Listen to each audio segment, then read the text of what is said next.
నమస్కారం ETV news కు స్వాగతం ముఖ్యాంశాలు నేపాల్ తాత్కాలిక ప్రధానిగా జస్టిస్ సుశీల ప్రమాణం తొలి కేబినెట్ భేటీలోనే పార్లమెంటు రద్దుకు సిఫారసు వచ్చే మార్చి 5న ఎన్నికలు నేడు 3 రాష్ట్రాలను చుట్టేయనున్న ప్రధాని మోదీ మిజోరాంలో కొత్త రైల్వే లైన్ ప్రారంభం మణిపూర్లో పలు ప్రాజెక్టులకు శ్రీకారం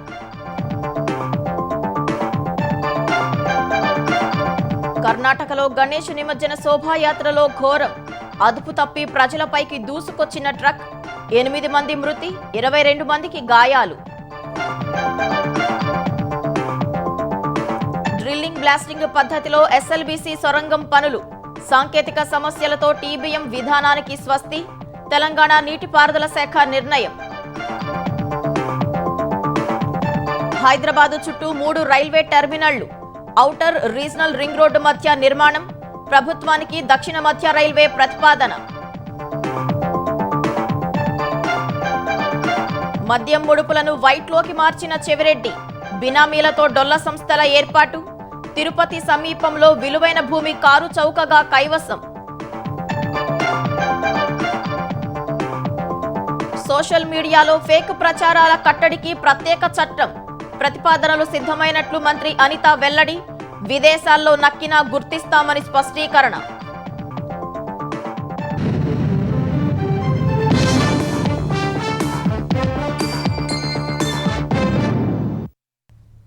నేపాల్లో పార్లమెంట్ ఎన్నికల తేదీ ఖరారైంది వచ్చే ఏడాది మార్చి 5న ఎన్నికలు నిర్వహించనున్నట్లు అధ్యక్ష భవనం ప్రకటన విడుదల చేసింది అంతకుముందు ఆందోళనకారులు అధ్యక్షుడి మధ్య సుదీర్ఘ చర్చల తర్వాత నేపాల్ తాత్కాలిక ప్రధానమంత్రిగా విశ్రాంత ప్రధాన న్యాయమూర్తి జస్టిస్ సుశీల కార్కి ప్రమాణం చేశారు చర్చల్లో కుదిరిన ఒప్పందం మేరకు గత రాత్రి 11 గంటలకు సమావేశమైన నేపాల్ కేబినెట్ పార్లమెంటు రద్దుకు సిఫార్సు చేసింది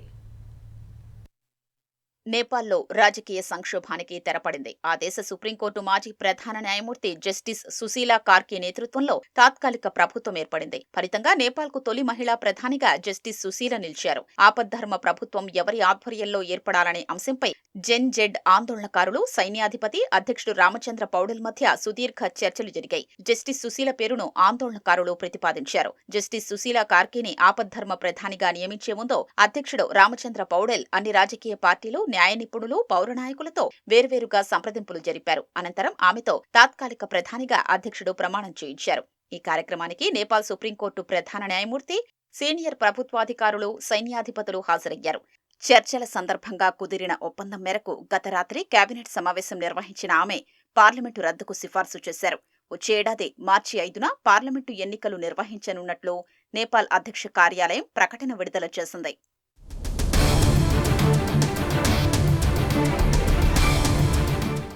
మారుమూల గ్రామంలో సామాన్య కుటుంబంలో జన్మించిన జస్టిస్ సుశీల 1975లో భారత్లోని బెనారస్ హిందూ విశ్వవిద్యాలయంలో రాజనీతి శాస్త్రంలో మాస్టర్స్ డిగ్రీ చేశారు. తరువాత నేపాల్లో న్యాయశాస్త్ర పట్టా సాధించారు. 32 ఏళ్ల పాటు న్యాయవాద వృత్తిలో ఉన్న ఆమె 2009లో సుప్రీంకోర్టు తాత్కాలిక న్యాయమూర్తిగా 2010లో శాశ్వత న్యాయమూర్తిగా నియమితులయ్యారు. తర్వాత రాజ్యాంగ మండలి సిఫార్సు మేరకు 2016లో చీఫ్ జస్టిస్ గా బాధ్యతలు చేపట్టి నేపాల్ తొలి మహిళా ప్రధాన న్యాయమూర్తిగా రికార్డు నెలకొల్పారు. 11 నెలలు ఆ పదవిలో ఉన్నారు. నిర్భయంగా సమర్థంగా విధులు నిర్వర్తించి అవినీతి మరకలేని మహిళగా పేరు సంపాదించుకున్నారు. తాజా జెడ్ ప్రతిపాదనతో నేపాల్ తాత్కాలిక ప్రధానిగా బాధ్యతలు స్వీకరించారు. ప్రధాని నరేంద్ర మోదీతో స్నేహపూర్వక సంబంధాలు ఉన్నాయని ఇటీవల ఓ ఇంటర్వ్యూలో జస్టిస్ సుశీల పేర్కొన్నారు. ప్రధాని నరేంద్ర మోదీ ఇవాల్టి నుంచి 3 రోజుల పాటు పలు రాష్ట్రాల్లో సుడిగాలి పర్యటన చేయనున్నారు. మిజోరాం, మణిపూర్, అసోం, పశ్చిమ బెంగాల్, బీహార్లో వేల కోట్ల రూపాయల విలువైన అభివృద్ధి ప్రాజెక్టులకు శంకుస్థాపనలు, ప్రారంభోత్సవాలు చేయనున్నారు. తొలుత మిజోరాంలోని ఐజోల్లో పర్యటించనున్న ప్రధాని 8,070 కోట్ల రూపాయల వ్యయంతో నిర్మించిన భైరబీ సాయిరంగ్ రైల్వే లైన్ను జాతికి అంకితం చేయనున్నారు. ఈ రైల్వే లైన్ మిజోరాం రాజధాని ఐజోల్ను భారతీయ రైల్వే నెట్వర్క్తో అనుసంధానం చేయనుంది. సైరంగ్ నుంచి ఢిల్లీ, గువాహటి, కోల్కతాలకు 3 నూతన ఎక్స్ప్రెస్ రైళ్లను ప్రధాని పచ్చజెండా ఊపి ప్రారంభించనున్నారు. అనంతరం మణిపూర్ చేరుకోనున్న ప్రధాని చురాచంద్పూర్, ఇంఫాల్లో 8,500 కోట్ల విలువైన అభివృద్ధి ప్రాజెక్టులకు ప్రారంభోత్సవాలు, శంకుస్థాపనలు చేయనున్నారు. సాయంత్రం అసోం చేరుకోనున్న ప్రధాని భారతరత్న అవార్డు గ్రహీత భూపేన్ హజారికా జయంత్యుత్సవాల్లో పాల్గొంటారు. ఈ సందర్భంగా 100 రూపాయల స్మారక నాణ్యం విడుదల చేయనున్నారు. మరుసటి రోజు అసోంలో 19,000 కోట్ల విలువైన అభివృద్ధి ప్రాజెక్టులకు ప్రారంభోత్సవాలు శంకుస్థాపనలు చేయనున్నారు. ఈ నెల 15న కోల్కతాలో ప్రధాని కంబైన్డ్ కమాండర్స్ కాన్ఫరెన్స్ ను ప్రారంభించనున్నారు. అనంతరం బీహార్కు చేరుకోనున్న మోదీ 36,000 కోట్ల విలువైన అభివృద్ధి ప్రాజెక్టులకు ప్రారంభోత్సవాలు శంకుస్థాపనలు చేయనున్నారు. కర్ణాటకలో జరిగిన ఘోర ప్రమాదంలో 8 మంది ప్రాణాలు కోల్పోయారు. హసన జిల్లా హోళె నరసీపుర తాలూకా మొసలెసహళ్లిలో జాతీయ రహదారిపై వినాయకుని విగ్రహాన్ని నిమజ్జనానికి తీసుకువెళ్తున్న భక్తులపై ట్రక్కు దూసుకెళ్లింది. ఈ ఘటనలో 8 మంది మృతి చెందగా వారిలో ఎక్కువ మంది యువకులే ఉన్నారు. మరో 22 మందికి గాయాలయ్యాయి. హసన నుంచి హోళె నరసీపురానికి వస్తున్న ట్రక్కును ఎదురుగా ద్విచక్ర వాహనం వచ్చింది. దాన్ని తప్పించే క్రమంలో డ్రైవర్ ట్రక్కుపై నియంత్రణ కోల్పోయాడు. ఈ క్రమంలో ఊరేగింపుగా వస్తున్న వారిపైకి వాహనం దూసుకెళ్లింది. ఈ ఘటనలో గాయపడిన వారిలో పలువురి పరిస్థితి విషమంగా ఉందని వైద్యులు తెలిపారు. ప్రమాదం పట్ల విచారం వ్యక్తం చేసిన ముఖ్యమంత్రి సిద్ధరామయ్య మృతుల కుటుంబాలకు 5 లక్షల చొప్పున పరిహారం ప్రకటించారు. ప్రస్తుతం ఉన్న ప్రాజెక్టు అంచనా వ్యయాన్ని పెంచకుండా డ్రిల్లింగ్ అండ్ బ్లాస్టింగ్ విధానంలో ఎస్ఎల్బీసీ సొరంగం పనులను పూర్తి చేయాలని తెలంగాణ నీటిపారుదల శాఖ నిర్ణయించింది. ఫిబ్రవరిలో జరిగిన ప్రమాదంలో టీబీఎం దెబ్బతిన్న నేపథ్యంలో ఇక డ్రిల్లింగ్ విధానం తప్ప మరో మార్గం లేదనే అభిప్రాయానికి అందరూ వచ్చారు. అందుకు అనుగుణంగా నీటిపారుదల శాఖ రాష్ట్ర స్థాయి కమిటీ సమావేశంలో సంబంధిత ప్రతిపాదనలపై చర్చ జరిగింది. ఎస్ఎల్బీసీకి సంబంధించిన అంశాలు, ప్రస్తుత పరిస్థితికి ఉన్న ప్రత్యామ్నాయాలను చీఫ్ ఇంజనీర్ అజయ్ కుమార్ సుదీర్ఘంగా వివరించారు. డ్రిల్లింగ్ అండ్ బ్లాస్టింగ్ విధానంలో పనులు కొనసాగించాలని నిపుణుల కమిటీ సూచించిందని తెలిపారు. ప్రాజెక్టు అంచనా వ్యయంలో ఎలాంటి మార్పులు లేకుండా అందులోనే ఈ పద్ధతిలోనే పనులు పూర్తి చేయాలని నిర్ణయించినట్లు వివరించారు. మిగిలిన సొరంగం ప్రాంతంలో పరిస్థితి ఎలా ఉందో అంచనా వేసేందుకు అత్యాధునిక సాంకేతిక పరిజ్ఞానాన్ని ఉపయోగించుకుని హెలిబోర్న్ సర్వే చేపడుతున్నట్లు చెప్పారు. ఎన్జీఆర్ఐ పర్యవేక్షణలో ఈ సర్వే జరుగుతుందని తెలిపారు. 2027 డిసెంబర్ నాటికి పనులు పూర్తయ్యేలా ప్రణాళికలు సిద్ధం చేస్తున్నట్లు చెప్పారు. అన్ని అంశాలను మంత్రివర్గానికి నివేదించాలని భేటీలో నిర్ణయించారు. తెలంగాణలో తొలి రబ్బర్ డ్యాం నిర్మాణానికి నీటిపారుదల శాఖ ప్రతిపాదనలు సిద్ధం చేసింది. మంజీరా నదిపై కామారెడ్డి జిల్లా నిజాం సాగర్ మండలం మల్లూరు గ్రామ సమీపంలో దీన్ని నిర్మించనున్నారు. నిజాం సాగర్ ఆనకట్ట దిగువన దాదాపు 7 కిలోమీటర్ల వద్ద నదిపై డ్యాం నిర్మించాలని ప్రతిపాదించారు. 40,000 ఎకరాల ఆయకట్టుకు సాగునీరు అందించే లక్ష్యంతో 520 కోట్ల రూపాయల అంచనా వ్యయంతో పనులు చేపట్టేలా సర్కిల్ ఇంజనీర్లు ప్రతిపాదనలు రూపొందించారు. అక్కడి నుంచి 3.5 టీఎంసీల నీటిని తరలించేలా ఒక ఎత్తిపోతల పథకం నిర్మించడానికి ప్రణాళికలు సిద్ధం చేశారు. హైదరాబాద్లోని జలసౌధలో జరిగిన రాష్ట్ర స్థాయి స్టాండింగ్ కమిటీ సమావేశంలో 13 పనులకు సంబంధించిన ప్రతిపాదనలు వచ్చాయి. వాటిలో రబ్బర్ డ్యాం ప్రతిపాదన ఒకటి. ఈ ప్రాజెక్టు డిజైన్లను సెంట్రల్ డిజైన్స్ ఆర్గనైజేషన్స్తో పరిశీలన చేయించాలని కమిటీలో నిర్ణయించారు. హైదరాబాద్ చుట్టూ 3 భారీ రైల్వే టెర్మినళ్లు నిర్మించేందుకు రైల్వే శాఖ ప్రణాళికలు తయారు చేసింది. సికింద్రాబాద్, నాంపల్లి, కాచిగూడ వంటి ప్రధాన స్టేషన్లపై ఒత్తిడి తగ్గించేందుకు కసరత్తు చేసిన దక్షిణ మధ్య రైల్వే వచ్చే 2 దశాబ్దాల్లో డిమాండ్కు అనుగుణంగా ప్రణాళికలు రూపొందించి రాష్ట్ర ప్రభుత్వానికి పంపింది. దేశంలో వివిధ రాష్ట్రాల నుంచి వచ్చే రైళ్ల రద్దీ నేపథ్యంలో హైదరాబాద్ మహానగరం చుట్టూ కొత్తగా 3 భారీ రైల్వే టెర్మినళ్లను నిర్మించేందుకు రైల్వే శాఖ ప్రణాళికలు రూపొందించింది. ఢిల్లీ, బెంగళూరు, కోల్కతా వంటి నగరాలకు శివారు ప్రాంతాల్లో రైల్వే టెర్మినళ్లు ఉన్నాయి. దూర ప్రాంతాల నుంచి వచ్చే రైళ్లను ఆయా నగరాల మీదుగా ఇతర ప్రాంతాలకు వెళ్లే ఎక్స్ప్రెస్లను వాటి శివారు ప్రాంతాలకు పరిమితం చేస్తున్నారు. అదే రీతిలో హైదరాబాద్ చుట్టూ 3 రైల్వే టెర్మినళ్లను ఓఆర్ఆర్, RRR మధ్యలో నిర్మించేందుకు దక్షిణ మధ్య రైల్వే ప్రణాళికలు సిద్ధం చేసింది. వరంగల్ మార్గంలో ఇప్పటికే చర్లపల్లి టెర్మినల్ను నిర్మించి అందుబాటులోకి తీసుకొచ్చింది. వికారాబాద్, ముంబై మార్గంలో రామచంద్రాపురం మండలంలోని నాగులపల్లి టెర్మినల్ కట్టాలనే డిమాండ్ ఇప్పటికే ఉంది. దీంతో పాటు మహబూబ్ నగర్, బెంగళూరు మార్గంలో జూకల్, శంషాబాద్, నిజామాబాద్, నాందేడ్ మార్గంలో డబీర్పూర్, మేడ్చల్ టెర్మినళ్లపై రైల్వే శాఖ దృష్టి పెట్టింది. ప్రతిపాదిత స్టేషన్ల వివరాల్ని ముఖ్యమంత్రి రేవంత్ రెడ్డితో జరిగిన సమావేశంలో దక్షిణ మధ్య రైల్వే రాష్ట్ర ప్రభుత్వం దృష్టికి తీసుకెళ్లింది. ప్రస్తుతం హైదరాబాద్లో సికింద్రాబాద్, నాంపల్లి, కాచిగూడ ప్రధాన స్టేషన్లపై ఒత్తిడి అధికంగా ఉంది. హైదరాబాద్ శివారు ప్రాంతాల నుంచి స్టేషన్లకు చేరుకునేందుకు గంటన్నర సమయం పడుతోంది. ఉదయం ఆయా స్టేషన్లలో ప్లాట్ఫారాల సమస్య అధికంగా ఉంది. ఈ నేపథ్యంలో రైల్వే శాఖ 3 టెర్మినళ్లను అందుబాటులోకి తీసుకొచ్చేందుకు ప్రయత్నిస్తోంది. అవి అందుబాటులోకి వస్తే ప్రయాణికులకు ఇబ్బందులతో పాటు ప్రధాన స్టేషన్లపై ఒత్తిడి తగ్గనుంది. ప్రస్తుత అవసరాలతో పాటు పెరుగుతున్న హైదరాబాద్ మహానగర జనాభాకు అనుగుణంగా ప్రణాళికలు రూపొందించారు. రానున్న 2 దశాబ్దాల్లో వృద్ధి చెందే రైలు ప్రయాణాల డిమాండ్ను దృష్టిలో పెట్టుకుని 3 భారీ టెర్మినళ్లకు రైల్వే శాఖ రూపకల్పన చేసింది. జీహెచ్ఎంసీ పరిధిలో 2025లో 1.13 కోట్లుగా ఉన్న జనాభా 2031లో 1.84 కోట్లకు, 2047లో 3.30 కోట్లకు పెరుగుతుందని రైల్వే శాఖ అంచనా వేసింది. మద్యం కుంభకోణం కేసులో కోర్టుకు తరలించే ప్రతిసారి యాగీ చేస్తున్న వైసీపీ నేత చెవిరెడ్డి భాస్కర్ రెడ్డి ముడుపుల సొత్తును వైట్లోకి మార్చేందుకు చిత్ర విచిత్రమైన ఎత్తుగడలు వేశారు. డ్రైవర్లు, పీఏలు, ప్రధాన అనుచరులు, సమీప బంధువులను డైరెక్టర్లుగా పెట్టి డొల్ల కంపెనీలు సృష్టించారు. తిరుచానూరు ఆలయ పూజారికి చెందిన 36 కోట్ల విలువైన భూములను సైతం కారు చౌకగా కొట్టేశారు. విక్రయదారుకు 24 లక్షలు మాత్రమే చెల్లించి మిగతా సొమ్ము బినామీ సంస్థల్లోకి మళ్లించుకున్నట్లు సిట్ దర్యాప్తులో వెలుగులోకి వచ్చింది. డ్రైవర్ పేరిట ఓ కంపెనీ, పీఏ పేరుతో ఇంకోటి, ప్రధాన అనుచరులు, సమీప బంధువులు డైరెక్టర్లుగా మరోటి, ఇలా ఒకటో రెండో కాదు, ఏకంగా 8 సంస్థల్ని మద్యం ముడుపుల సొమ్మును వైట్లోకి మార్చుకునేందుకు రిజిస్టర్ చేయించారు వైసీపీ నేత చెవిరెడ్డి భాస్కర్ రెడ్డి. ఒక్కో దాంట్లో ఇద్దరేసి చొప్పున మొత్తం 16 మంది బినామీల్ని డైరెక్టర్లుగా పెట్టారు. అవన్నీ ఒకేసారి ఒకే చిరునామాతో ఏర్పాటయ్యాయి. ఈ డొల్ల కంపెనీలు బినామీ డైరెక్టర్లను అడ్డుపెట్టుకుని తిరుచానూరు ఆలయ ప్రధాన అర్చకుడికి చెందిన విలువైన స్థలాన్ని కారు చవకగా కొట్టేసినట్లు సిట్ దర్యాప్తులో తేలింది. తిరుచానూరు అమ్మవారి ఆలయ ప్రధాన అర్చకుడి భార్య రేణుక పేరిట తిరుచానూరులో ఒకే చోట 2 ఎకరాల 93 సెంట్ల భూమి ఉంది. దాని మార్కెట్ విలువ 35 నుంచి 36 కోట్లుగా ఉంది. తిరుపతి నగరానికి పక్కనే ఉన్న ఈ విలువైన భూమిపై కన్నేసిన చెవిరెడ్డి భాస్కర్ రెడ్డి దాన్ని 2,93 లక్షలకే తన పరం చేసుకున్నారు. ఒకే బిట్టుగా ఉన్న 2 ఎకరాల 93 సెంట్ల భూమిని తొలుత 73.25 సెంట్ల చొప్పున 4 భాగాలుగా విభజించారు. డాక్యుమెంట్ ధర ప్రకారం ఒక్కో భాగాన్ని 73,25,000కు సీఎంఆర్ ఇన్ఫ్రా పేరిట కొన్నారు. చెవిరెడ్డి భాస్కర్ రెడ్డి 2 కుమారుడు హర్షిత్ రెడ్డి ఆ సంస్థ తరపున ఆథరైజ్డ్ సిగ్నేటరీగా వ్యవహరించారు. డాక్యుమెంట్ ధర ప్రకారం చూసినా సరే మొత్తం 2,93 లక్షల రూపాయల్ని విక్రయదారైన రేణుకకివ్వాలి. కానీ ఒక్కో భాగానికి 6 లక్షల చొప్పున 4 భాగాలకు 24 లక్షలే ఆమెకు చెక్కు ద్వారా చెల్లించారు. అది కాకుండా ఒక్కో భాగానికి 67,25,000 చొప్పున 2,69 లక్షలు రేణుకకు చెల్లించాల్సింది. సరిగ్గా ఇక్కడే చెవిరెడ్డి టక్కుటమార విద్యలు ప్రదర్శించారు. తన బినామీల పేరిట ఏర్పాటు చేసిన డొల్ల కంపెనీల నుంచి రేణుక గతంలో రుణం తీసుకున్నట్లు రికార్డులు సృష్టించారు. తనకు చెల్లించాల్సిన మిగతా సొమ్మును ఆయా సంస్థలకు చెల్లించాలని రేణుక కోరినట్లు, తదనుగుణంగా ఆ సొమ్మును ఆ కంపెనీల డైరెక్టర్ల ఖాతాలో జమ చేసినట్లు విక్రయ డాక్యుమెంట్లలోనే రాయించేశారు. మొత్తం 8 డొల్ల కంపెనీల్లోని బినామీ డైరెక్టర్లు ఒక్కొక్కరికి రేణుక 33,62,000 చొప్పున బాకీ ఉన్నట్లు చూపించి మొత్తంగా 2.69 కోట్లను బినామీ సంస్థల ఖాతాల్లోకి మళ్లించుకున్నారు.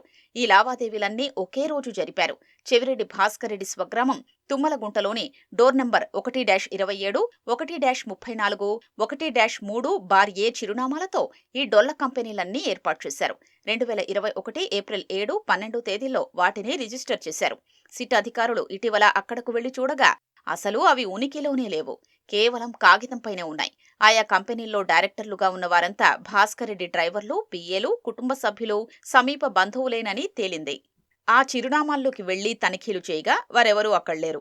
ఫోన్లలో సంప్రదించేందుకు యత్నించగా అందరూ స్విచ్ ఆఫ్ చేసి పారిపోయారు. చెవిరెడ్డే వారందరినీ పంపించేశారని సిట్ అనుమానిస్తోంది. ఈ డొల్ల కంపెనీల్లో ఒకటైన నవీన్ ఇన్ఫ్రాకు చెవిరెడ్డి పీఏ నవీన్ కృష్ణ డైరెక్టర్గా ఉన్నారు. మద్యం కుంభకోణం కేసులో 36వ నిందితుడిగా ఉన్న నవీన్ కృష్ణ ప్రస్తుతం గుంటూరు జైల్లో రిమాండ్ ఖైదీగా ఉన్నారు.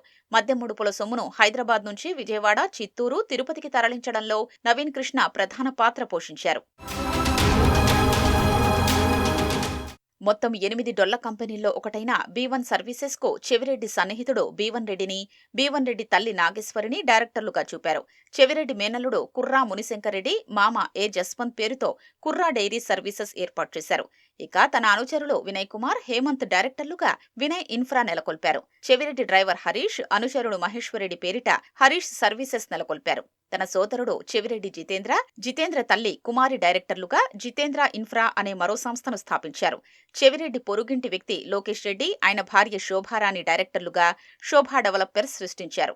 ఇక చెవిరెడ్డి సమీప బంధువు బీకే లత, మరదలు సునంద డైరెక్టర్లుగా లతా ఆగ్రో సర్వీసెస్ నెలకొల్పారు. ఇక చెవిరెడ్డి పీఏ నవీన్ టి శిరీష పేరుతో నవీన్ ఇన్ఫ్రాను స్థాపించారు. మద్యం కుంభకోణంలో జగన్ సన్నిహితుడు సునీల్ రెడ్డి కంపెనీలో వరుసగా రెండో రోజు సిట్ సోదాలు నిర్వహించింది. తెలంగాణలోని సంగారెడ్డి జిల్లా ఇస్మాయిల్ ఖాన్ పేటలోని గ్రీన్ టెక్ కంపెనీలో శుక్రవారం ఉదయం నుంచి రాత్రి వరకు సోదాలు నిర్వహించింది. వైసీపీ అధికారంలో ఉండగా ఏర్పాటైన ఈ కంపెనీలో సునీల్ రెడ్డి 2021 జూలై 27 నుంచి 2023 మార్చి 29 వరకు డైరెక్టర్ గాను, 2023 జూలై 10 నుంచి సెప్టెంబర్ 26 వరకు అదనపు డైరెక్టర్ గా కొనసాగారు. ప్రస్తుతం సునీల్ రెడ్డి భార్య కృష్ణతేజ రెడ్డి, వారి బంధువు సందీప్ రెడ్డి గ్రీన్ టెక్ కంపెనీలో డైరెక్టర్లుగా కొనసాగుతున్నారు. ఈ సంస్థ నుంచి పెద్ద ఎత్తున అనుమానాస్పద లావాదేవీలు జరిగినట్లు గుర్తించిన సిట్ తాజా సోదాల్లో హార్డ్ డిస్కులు, కంప్యూటర్లు, కొన్ని పత్రాలు స్వాధీనం చేసుకుంది. మద్యం కుంభకోణం కేసులో సునీల్ రెడ్డి బంధువు సందీప్ రెడ్డి పాత్రపై వివరాలు సేకరించినట్లు తెలుస్తోంది. సామాజిక మాధ్యమాల్లో ఫేక్ ప్రచారాలు నియంత్రణకు ప్రత్యేక చట్టం చేయాలని ముఖ్యమంత్రి చంద్రబాబు కృతనిశ్చయంతో ఉన్నారని హోంమంత్రి వంగలపూడి అనిత చెప్పారు. అందుకు అనుగుణంగా నిబంధనల రూపకల్పనకు మంత్రివర్గ ఉపసంఘం కృషి చేస్తోందన్నారు. సామాజిక మాధ్యమాల్లో మహిళల వ్యక్తిత్వ హననం ఎక్కువవుతోందన్న ఆమె ఫేక్ వీడియోలు సృష్టించి అనని మాటలు అన్నట్లుగా ప్రచారం చేస్తున్న వారిని ఇప్పటికే అరెస్టు చేస్తున్నామని తెలిపారు. చాలా మందికి బాగా ప్యాషన్ ఏంటంటే అకౌంట్ ఏమో ఇక్కడ అకౌంట్లో ఇక్కడ ఫేస్బుక్లో ఉంటారు, కానీ అకౌంట్ హోల్డర్ ఎక్కడ ఉంటాడంటే ఎవరు ఎక్కడ ఏ యూఎస్లోనో లేకపోతే ఎక్కడి నుంచో ఉండి ఫేక్ ఐడీస్తోని మాట్లాడే పరిస్థితి. వాళ్ళకి అర్థం కావట్లే. వాళ్ళకే అని తెలివితేటలు ఉంటే చదువుకొని ఇక్కడికి వచ్చి ఉద్యోగాలు చేసిన టెక్నికల్ పర్సన్స్కి ఇంకేం తెలివితేటలు ఉంటాయండి? ఈరోజు వాళ్ళు ఆర్టిఫిషియల్ ఇంటెలిజెన్స్ టూల్స్ ద్వారా కూడా ఎవరెవరు ఎక్కడెక్కడ ఉన్నారు ఇలాంటి వాళ్ళు, అలాంటి వాటిని కూడా మేము ఐడెంటిఫై చేసుకోవడానికి గవర్నమెంట్ సిద్ధంగా ఉంది. దానికి తగ్గ టెక్నికల్ సపోర్ట్ కూడా ఈరోజు మన ఆంధ్రప్రదేశ్లో ఉండడం నిజంగా మన మంచి పరిణామం కింద భావించాలి. సోషల్ మీడియా విషయంలో మాత్రం చాలా స్ట్రిక్ట్గా మాత్రం యాక్షన్ ఉంటుంది. గుంటూరు జిల్లా తురకపాలెంలో మిస్టరీ మరణాలకు దారితీసిన కారణాలపై సమగ్ర నివేదికను వారంలోగా ఇవ్వాలని అధికారులను ఆంధ్రప్రదేశ్ వైద్యారోగ్య శాఖ మంత్రి సత్యకుమార్ యాదవ్ ఆదేశించారు. తురకపాలెంలో సీనియర్ వైద్యుల పర్యవేక్షణ కొనసాగాలని సూచించారు.